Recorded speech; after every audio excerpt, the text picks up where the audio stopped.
네, 성공 취업의 맥을 짚어드리는 마감 임박 취업 골든타임 시간 시작합니다. 네, 오늘 더 이상 탈락의 아픔은 없다. 취업 실패라는 총알을 온몸으로 막아주실 방탄조끼 같은 그런 분을 소개해드리겠습니다. 투데이 잡스에 떠오르는 젊은 피, 더 빅스터디의 이건 강사님 모셨습니다. 어서 오십시오. 어서 오세요. 안녕하세요. 반갑습니다. 네. 아니 저희가 그동안 못 보는 동안에 또 멘토링을 하러 어딘가 다녀오셨다고 들었거든요. 그곳이 어디죠? 맞습니다. 네, 금융권 공동체육박람회에 다녀왔습니다. 어. 양일간 거의 한 15,000명, 2만 명 정도 방문했고요. 예. 거기서 이제 현장에서 금융 컨설팅 부스에서 네. 이제 취준생들을 위해서 금융 컨설팅을 도와줬었습니다. 어. 사실 한 200명 정도 제가 몸이 하나다 보니까 네. 15,000명 중에 200명 정도밖에 못 받긴 했는데 예, 예. 그만큼 열기가 대단하고 좀 실감을 많이 할 수 있었어요. 특히나 제가 가장 기억에 남는 사람이 고등학교 선생님이 오셨었어요. 진짜요? 그래요? 네. 근데 그게 왜 오셨냐면은 네네. 우리은행 이제 최종 면접을 앞두고 있는 학생들을 위해서 학생들 대신해서 선생님이 직접 와서 팁을 얻어겠다고 하면서 아니, 우리 가시더라고요. 최종 면접을 앞둔 고등학생들을 위해서. 네, 맞습니다. 그걸 보면서 대단하네요. 진짜 좋은 선생님이라는 게 무엇인지에 대해서 진짜 많이 음. 생각을 해보게도 됐고 저도 컨설팅 더 열심히 잘해야겠다라는 생각도 많이 하게 됐습니다. 네. 그러니까 뭐 계셨을 때 굉장히 또 빛이 나셨을 것 같아요. 워낙 또 외모가 수려하셔가지고. 아, 그래갖고 네, 막 줄이 막 이렇게 있었다는 소문이 있던데. 줄은 있었는데 외모 예. 때문은 아니고요. 그런가요? 사실 네. 한 실력 하루- 때문에? 맞습니다. 정답입니다. 네. 한 8시간 정도 앉아 있으니까 사실은 굉장히 지치더라고요. 그래서 나중에 끝날 때 보니까 머리도 다 헝클어지고 다크서클도 많이 내려오고 학생들이 예. 미안하다고 초콜릿이랑 커피도 많이 사다 주더라고요. 역시 그렇구나. 또 알겠습니다. 네. 금융권 취업을 앞두고 있는 취준생들이 박람회를 가기 전에 이런 문구를 봤다고 해요. 자유복장이다. 근데 세상에서 제일 무서운 복장이 자유복장이지 않습니까? 자유. 어떻게 입고 가야 될지 어렵죠. 도무지 뭐 갈피가 안 잡히는 어떻게 입고 왔던 거예요? 사실 저도 이제 작년 기준으로 그냥 얘기를 해줬어요, 편하게. 왜냐하면 작년에도 똑같았고 올해도 똑같았는데 실제로 가서 본 얘기를 먼저 말씀드리면은 네. 현장 면접이 있었거든요. 현장 네. 면접이 은행과 SGI만 있었는데 그렇게 현장 면접을 보는 친구들은 다 정장을 입고 왔어요. 눈치 게임에서 막 슬랙스를 입고 간다든지 아니면 편하게 그냥 진짜 청바지를 입고 온다든지 막 이렇게 변수를 두려고 했던 친구들이 있었나 싶었는데 한 명도 없었다. 제 한 명도 눈에는 보이지도 없었다. 않았다. 그래요. 네, 다만 이제 이렇게 현장 면접을 보는 기업 이외에 나머지 금융기관들, 보험사라든지 증권사 아니면은 이제 손해보험 아니면 금융공기업 이런 데 방문해서 현장 상담을 받았던 친구들도 있어요. 네네. 그런 친구들은 좀 편하게 오늘 한 이 정도?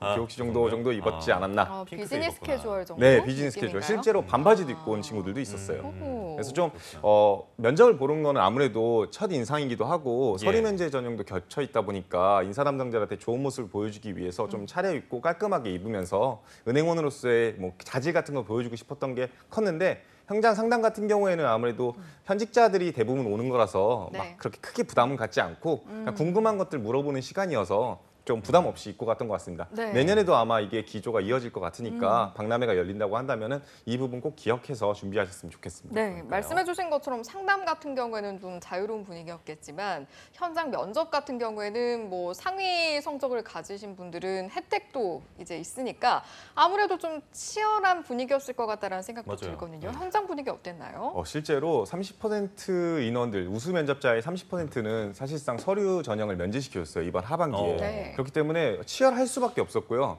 그리고 뭐 후기 같은 것도 사실은 옛날 같은 경우에는 막 이렇게 서로 자잘 공유하고 이렇게 했는데 내가 좀 더 기회를 많이 그래요? 가져야 하니까 막 서로 얘기 안 해주려고 하고 그런 것들도 진짜 많았다고 생각이 네, 들어요. 네. 그만큼 대기열도 많았고 근데 다만 이제 너무 그렇게 치열하다 보니까 실제로 개인당 받았던 이제 혜택은 이렇게 5에서 7분 정도의 시간만이 주어졌어요. 예. 즉 한 5에서 7문제가 평균적으로 개인한테 주어졌고 네. 아주 짧은 시간에 본인을 어필하는 그런 요소들이 필요했었거든요. 근데 그 본질은 사실은 걱정을 많이 했는데 친구들이 크게 은행 실제 면접과 다르지 않아요. 그래서 만약에 이번에 우수 면접자가 되면은 굉장히 축하할 일이지만 안 됐다 하더라도 너무 걱정하지 않으셨으면 좋겠습니다. 왜냐하면은 그때 현장에서 받았던 그 질문이 그대로 내가 은행 면접을 갔을 때 고스란히 나온다 생각을 하고 예. 실제로 한번 먼저 체감을 해봤다라고 생각해 보면은 본인이 다른 지원자들보다 준비 과정이라든지 남는 것이 훨씬 더 많다고 생각하면은 좀 마음이 편해질 거라고 생각합니다. 아니 근데 요즘에 또 이번에 시작이 됐는데 금융권 채용이 많이 열린다는 소문이 있던데 사실입니까? 실제로 지금 금융감독원, 국민은행, 신한캐피탈, SGI, 서울보증 이런 데들도 지금 현재 공채가 시작됐고요. 예. 지난 28일 날 국민은행이랑 IBK를 기점으로 사실상 은행 공채도 사실상 시작했다고 생각하시면 될 것 같습니다. 네. 은행이 하반기에 이제 2,000명 이상을 뽑는다고 얘기를 했어요. 예. 그렇기 때문에 어떻게 보면 은행 금융권 전체 중에서도 은행 비중이 제일 높고 그 중에서도 이제 아무래도 기업은행이 스타트를 끊기 때문에 오늘은 기업은행에 관련해 가지고 한번 이야기를 나눠볼까 합니다. 기업은행에 대해서. 그렇군요. IBK 기업은행 여러 가지 금융권 채용이 있는데 그중에 이 기업을 좀 가지고 오신 이유가 있을까요? 일단은 채용 규모 자체가 좀 다르다고 생각을 해요. 뭐 스타트를 끄는 기업이기도 하고 예. 그리고 채용 규모도 현재 일반직으로 지금 현재 100명 정도를 뽑고 지역 할당으로도 합쳐가지고는 결국에는 지금 총 인원이 지금 몇 명이죠? 죄송합니다. 총 인원이 굉장히 많습니다. 지금 220명 예. 정도를 뽑고 있고요. 금융 영업직으로 185명을 뽑고 있고 디지털 직무로 35명을 채용하고 있어요. 네. 그렇기 때문에 굉장히 규모가 크고요. 실제로 어차피 은행을 지원하는 친구들이라고 한다면은 특히나 IBK 기업은행의 선호도가 굉장히 높습니다. 그렇기 때문에 저는 아무래도 이걸 시청하시는 시청자들이 가장 듣고 싶은 은행이 아닐까 싶어서 지금 드리고 왔습니다. 네. 아니 근데 취준생들이 IBK 기업은행을 선호하는 이유가 구체적으로 좀 뭡니까? 일단은 은행권이라 그러면 대부분의 취준생들이 선호하잖아요. 예. 아무래도 그렇죠. 높은 급여라든지 아니면 복지 혜택이라든지 그 중에서도 특히 IBK 기업은행은 시중은행의 특성도 갖고 있지만 공기업의 특성도 갖고 있다라는 생각이 지배적이어서 좀 더 은행원이라는 게 영업직을 좀 치열하게 하지 않나. 그래도 공기업이니까 그 영업의 강도가 좀 더 낮지 않을까라는 이런 생각 때문에 아무래도 IBK 기업은행을 선호하는 편입니다. 네. 근데 실제 이 얘기를 하는 데 있어서 안정성이라든지 그런 편리함 같은 경우에도 뭐 IBK 기업은행이 틀린 말은 아니라고 저는 생각을 해요. 예. 왜냐하면은 이 은행을 지원할 때는요. 그 관련돼 있는 법을 꼭 보셨으면 좋겠다고 생각을 하거든요. 근데 IBK 기업은행 같은 경우에는 기업은행법에 의해서 설립되는 기관이에요. 예. 그 중에서도 사실은 32조라든지 36조 같은 것들을 보면요. 네. 중소기업은행 같은 경우에는 임원은 형법이나 그 밖의 법률에 따른 벌칙을 적용할 때는 공무원으로 본다고 얘기를 해요. 임원의 경우에요? 네, 임원의 경우에는. 아. 그 얘기인즉슨 여기는 그냥 공공기관이다. 라고 밖에서도 보여진다라는 거고요. 예. 실제로 자본 비율도 기획재정부에서 지분을 52%를 갖고 있기 때문에 그렇구나. 사실상 공공기관의 색깔도 강합니다. 그리고 안정성 측면에 있어서도 36조 아까 말씀드렸듯이 이제 은행 같은 경우에는 수신을 바탕으로 여신을 실행하는 중개기관이잖아요. 맞아요. 네. 수신이라는 건 예금을 받아서 대출을 예. 실행하는. 근데 예. 그 수신의 여력이 딸리면은 사실은 대출을 더 많이 할 수 있는 여력이 없어지거든요. 근데 예. 중소기업은행은 유일하게 중소기업 금융채권이라는 걸 발행할 수가 있어요. 어. 네, 그래서 그걸 통해 가지고 자금의 확충이 가능합니다. 그리고 그 자금의 확충을 했는데도 불구하고 중소기업 채권은 원리금 상환에 대해서 정부가 보증을 합니다. 그 얘기인즉슨 뭐 갚아야 될 돈이라든지 이런 거에 대한 우려가 좀 적기 때문에 네. 아무래도 안정성이 뛰어날 수밖에 없겠죠. 예. 그리고 마지막으로 43조 같은 경우에는 중소기업은행이 만약에 결산 순손실금이 회계연도마다 좀 부족할 때 이때는 네. 정부에서 대신 대납합니다. 아무런 대가 없이요? 네, 대가 없이요. 오. 그렇기 때문에 은행이 뭐 예. 사실 IBK 죄송합니다. 그 IMF 때도 많이 네네네. 무너지는 것들을 우리 어린 시절에 보고 그랬었는데 그래서 네. 없어지는 네, 것도 막 있잖아요. 이 안정성이 없어지지 않을까, 좀 위험하지 않을까 이런 생각을 많이 할 때 네. IBK 기업은행은 굉장히 안전한 기업이다라고 어. 얘기를 할 수 있을 것 같아요. 그렇기 때문에 선호할 수 있다라고 말씀드리겠지만 예. 이 모든 기능이 왜 있는지는 사실은 중소기업은행 설립법 1조를 보시는 것이 가장 중요합니다. 1조. 1조는 이 예. 법은 중소기업은행이 설치해서 중소기업자에 대한 효율적인 신용제도 확립을 통해서 네. 중소기업자의 자주적인 활동을 원활하게 하고 그 경제적 지위 향상을 도모하는 데 그 목적이 있다고 얘기를 해요. 예. 그럼 중소기업의 자주적인 경제 활동이 무엇이냐를 생각을 해보셔야 되거든요.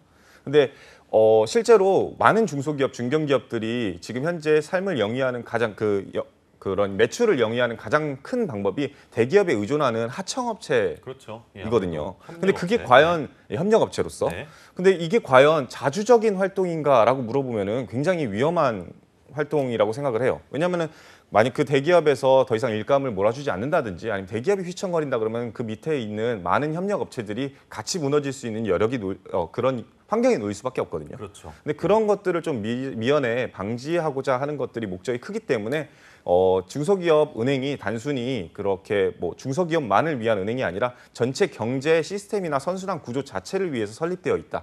그것 때문에 여러 가지 기능을 한다는 것을 본질적으로 이해하셨으면 좋겠습니다. 실제로 현재 대한민국 금융시장, 나아가서 경제시장에서 중소기업 업체 수만 하더라도 355만 개가 있어요. 네.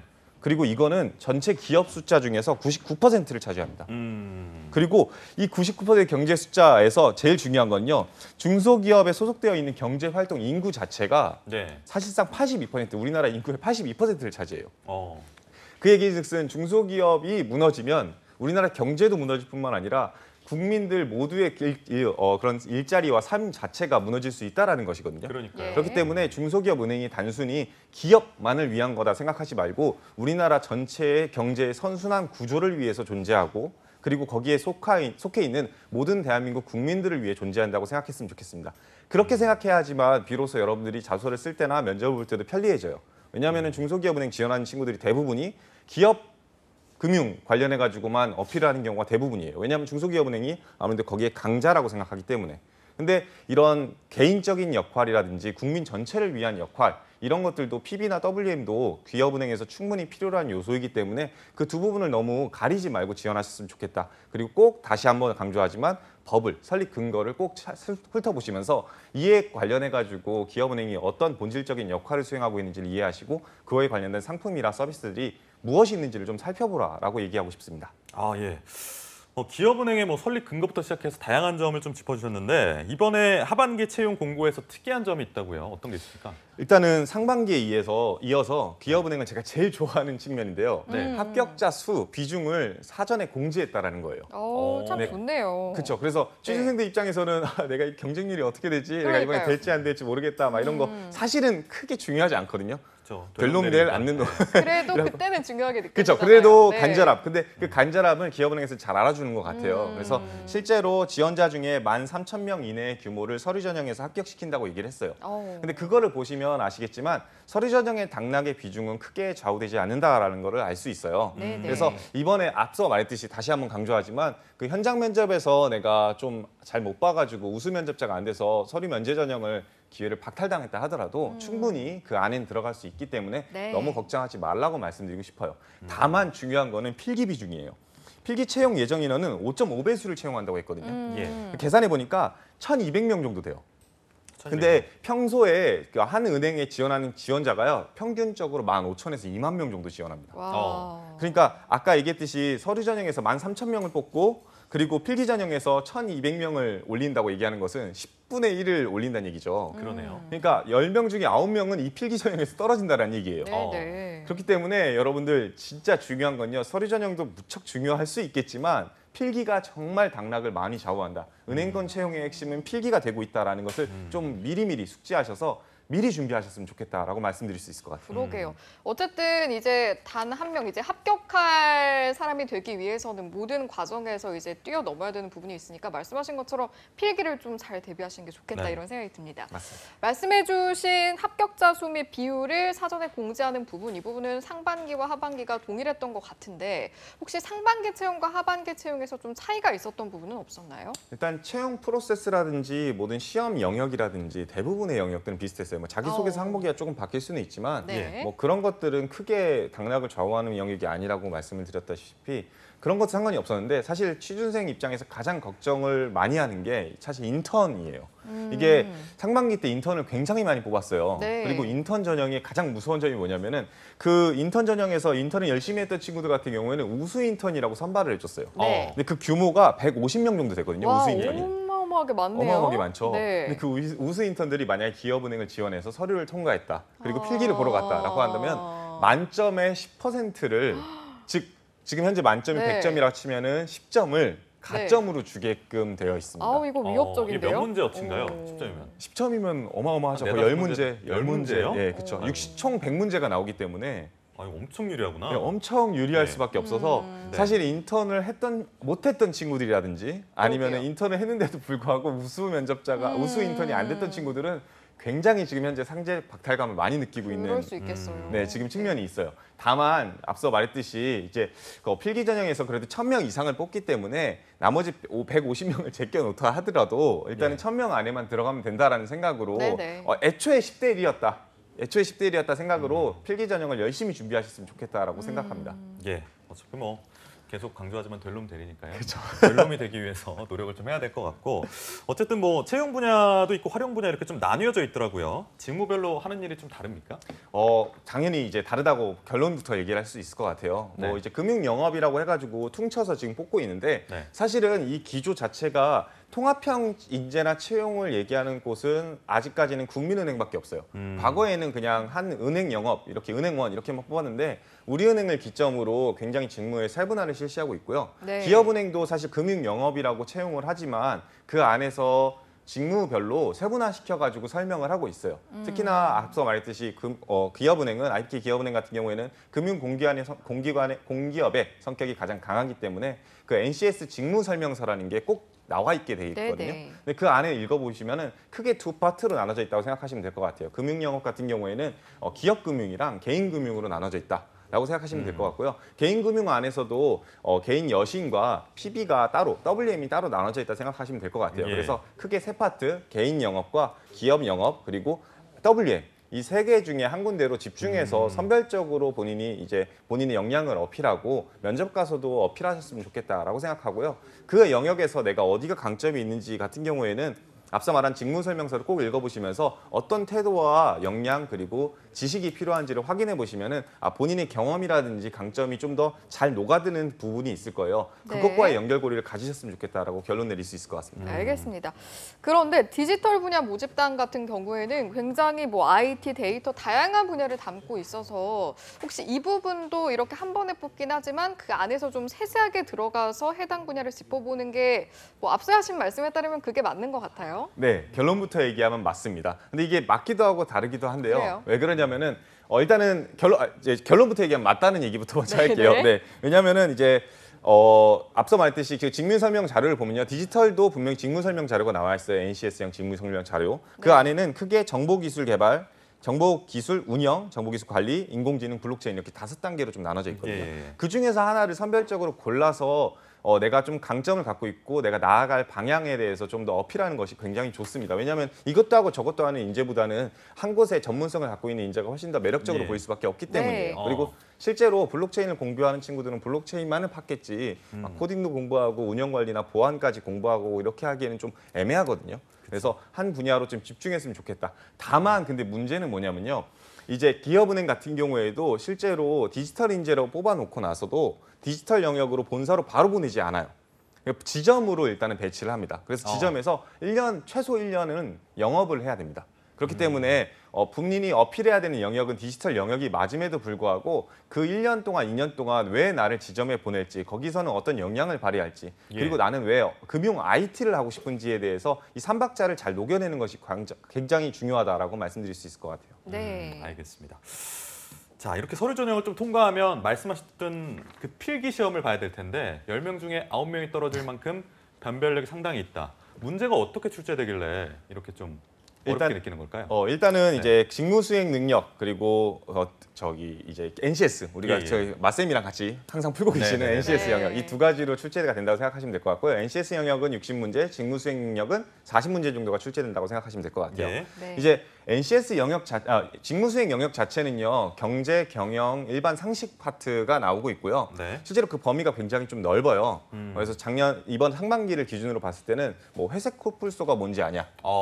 라든지부터 시작해서 뭐 금리 계산이라든지 네. 아니면 진위기수 계산 문제까지도 나왔던 게 사실이고요. 예. 근데 이 부분은 사실은 뭐 금융권 지원자라고 하고 준비 과정이라고 한다면 어느 네. 정도 대비나 공부를 해놨을 거라 생각을 하는데 문제는 좀 NCS 영역이라고 생각을 해요. 예. 이 NCS 영역이 모듈형과 피셋형으로 나뉘는데 그 두 영역이 좀 혼합돼서 출제되고 있다라고 생각하면 될 것 같아요.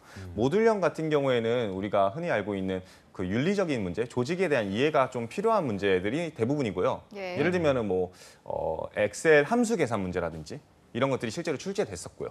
근데 이런 부분들은 좀 쉬워요. 음. 그래서 대부분의 친구들은 잘 푸는데 예.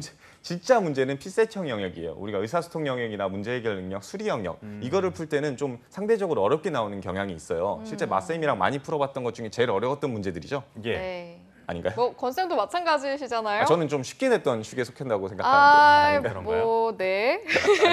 난이도를 좀 네, 올려달라고 말씀을 꼭 알겠습니다. 드리겠습니다. 그런 문제들을 출제되는데 이 네. 영역에 대한 대비가 미리미리 선행돼야 되지 않을까 싶습니다.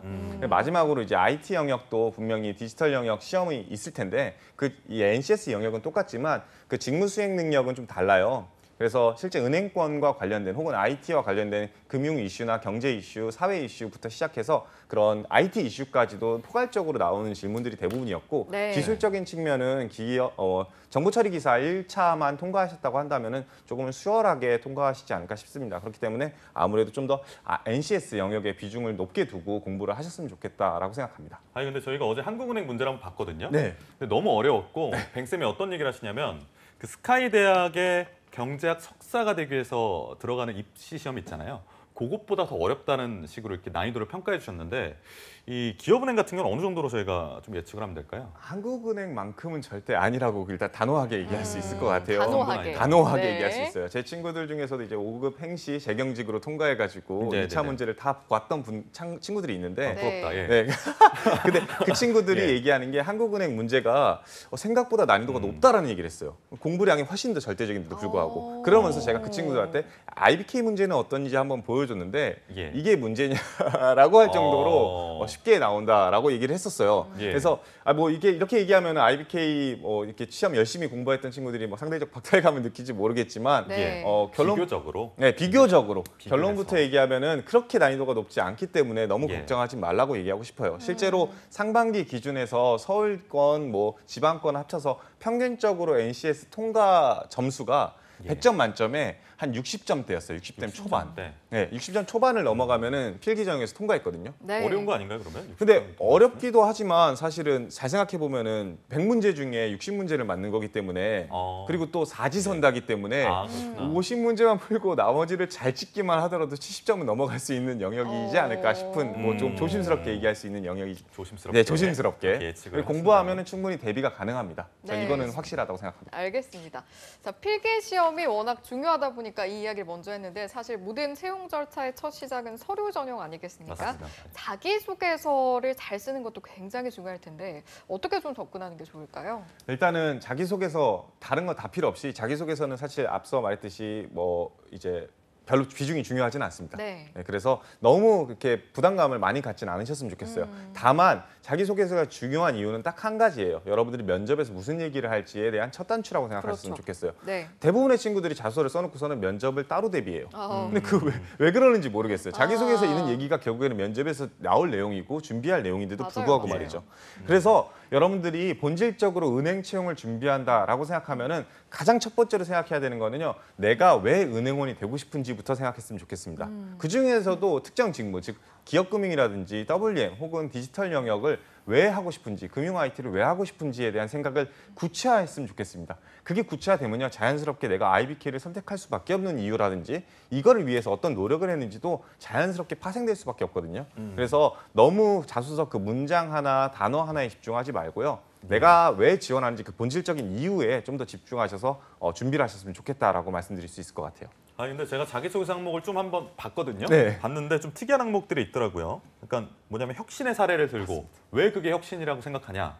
뭐 이런 거나 또 보니까 급변하는 금융 환경 속에서 기업은행이 살아남기 위해서 어떤 걸 해야 되냐. 뭐 이런 것들이 있던데 네, 이건 사실 뭐 기술하기 굉장히 까다롭다 이렇게 이해하면 될까요? 모두가 맞죠. 어렵겠죠? 예, 아무래도 예. 혁신이란 단어 자체를 취준생이 좀 어렵게 받아들이는 경향이 있어요. 네. 그냥 변화했으면 됐나? 아니면 창의적인 경험을 쓰면 되나라는 생각을 하는 경우가 굉장히 많은데 일단 이거 먼저 팁을 주자면 우리가 그 스티븐 잡스, 우리 투데이 잡스처럼 스티브 잡스를 예. 왜 혁신적인 사람이었다라고 얘기를 하는지 혹시 아시나요? 왜 혁신이었다? 네, 아이폰 3GS가 나왔을 예. 때 와, very innovative라고 얘기했던 가장 발음이 큰 좋으시네요. 예. 이유. 이유 뭐가 있을까요? 사람들이 상상하지 못했던 거 아닐까요? 정답이에요. 상상하지 못했던 거. 과거에는 핸드폰 영역에서는 전화 기능만 있었는데 그 이후에 잡스가 나온 이후에 네. 사실은 스마트폰 기능에 인터넷 기능과 MP3 플레이어가 동시에 탑재되는 게 나왔어요. 네. 그걸 보면서 사람들이 굉장히 이노베이티브다고 하다고 얘기를 했어요. 근데 여기서 알 수 있는 건요. 단순히 변화나 창의성이 아니라 혁신이라는 건요. 그만큼 실제 현재 있는 프로세스의 판도를 뒤집고 그 영역이 계속 지속성을 띠면서 시장의 변화를 추구하는 거, 그게 혁신이라고 얘기할 수 있을 것 같아요. 예. 아이폰 같은 경우에는 그 이전까지는 모든 스마트폰이 그냥 전화 기능이라든지 유료 인터넷 기능만 있었는데 그 이후에 나온 모든 스마트폰 같은 경우에는 인터넷이라든지 MP3 플레이어 기능은 다 무료로 탑재돼 있고 당연한 기능이 됐거든요. 그러니까요. 그냥 모든 거에 주도적인 변화를 만들어냈다라고 생각하시면 될 것 같아요. 시장을 네. 스쳤네요. 그렇기 때문에 혁신의 기능이나 역할도 이런 영역으로 생각했으면 좋겠어요. 실제로 이거를 내가 잡스랑 어떻게 비교해라는 생각을 하실 수도 있거든요. 그런 생각하겠습니다. 제가 네. 예시를 드릴게요. 동아리에서 예를 들면 주점을 해요. 네. 되게 많은 경험을 하실 거예요. 근데 그렇죠. 제가 가장 기억에 남는 혁신 경험 중에 하나가 뭐냐면 이 주점을 한 친구들 중에 한 명이 어차피 주점에서는 현금으로밖에 결제를 못 하는데 카드 결제가 안 되는데 애들이 현금이 없어가지고 못 들어온 경우가 굉장히 많다. 이거를 좀 변화하는 게 어떨까라는 생각을 해서 네. 인간 ATM을 하기 시작했어요. 인간 ATM이요? 네, 인간 ATM. 찾아다 그래서 주는 거예요? 네, 돈을 찾아다 주는 아니 겁니다. 그럼 카드를 맡겨요? 네, 그렇죠. 실제로 이제 ATM기 어. 모델처럼 박스를 뒤집어 쓰고 이거 카드 돌아다니면서 가지고 도망가면 어떡해요? 귀엽네. 이제 예. 또 자기 명찰과 아. 어디 학번인지 예, 뭐 예. 전화번호라든지 이런 거 다 적어놓고 그렇구나. 뭐 민증까지 다 보여주면서 이제 받아주고 그다음에 네. 현금을 갖다 주는 뛰어가지고 발로 뛰어가지고 수수료 많네요. 500원만 받고 네. 네, 그렇죠. 그래서 재밌네요. 그렇게 하고 나니까 자연스럽게 그 부스에 있던 그 과에 있던 주점의 매출이 엄청나게 증대됐어요. 와. 근데 여기서 중요한 건 뭐냐면 그게 창의적이었던 경험이 아니라 그게 혁신적이었던 경험은 그 다음 주점부터 그 다음 축제부터 모든 과들이 그걸 따라했고 ATM 그게 따라했구나. 하나의 와. 대학 전통이 됐다라는 거예요. 갑자기 소름 돋았는데요. 네, 와. 그게 혁신의 경험이라고 저는 감히 말씀드릴 수 있을 것 같아요. 음. 그리고 이런 두 번째, 급변하는 환경 금융 속에서 향후 IBK 기업은행이 지속 성장하기 위해 추구해야 될 방향성에 대해서 이야기. 네. 사실 혁신에 대한 이야기나 방향성에 대한 이야기 가장 좋은 방법은요. IBK 기업은행이 어떤 방향을 보고 있는지 확인하는 게 가장 베스트이지 않겠어요? 네. 예. 그래서 저는 여러분들한테 진짜 중요한 팁 한 가지를 드리겠습니다. IBK 기업은행이 이번 연도에 58주년을 맞았어요. 예. 그리고 우리 행장님께서 58주년 기념사를 실제로 발표했습니다.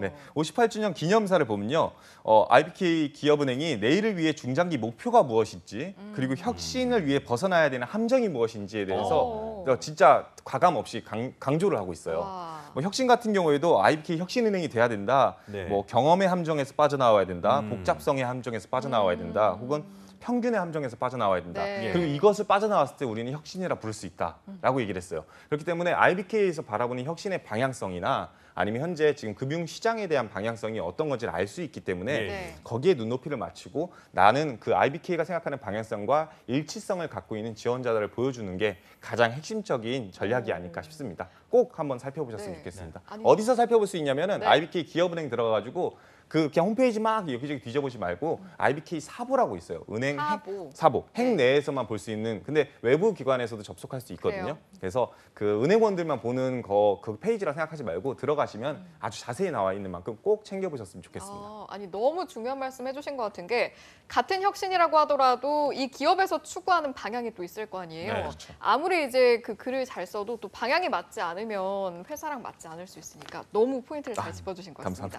자, 이렇게 저희가 자소서에 대해서 지금 짚어봤는데요. 앞서 자소서에 대해서 해주신 말씀이 내가 받고 싶은 면접에 어떤 토대가 될 수 있으니까 중요하게 좀 씨앗을 잘 심어 놓아라 이런 측면에서 말씀을 해주셨잖아요. 네. 그래서 이제 자소서에서 씨앗을 심었어요. 그 이후에 면접에서는 좀 어떻게 해야 할까요? IBK 기업은행 같은 경우에는 사실은 합숙 면접이라는 것이 아주 그냥 큰 포인트입니다.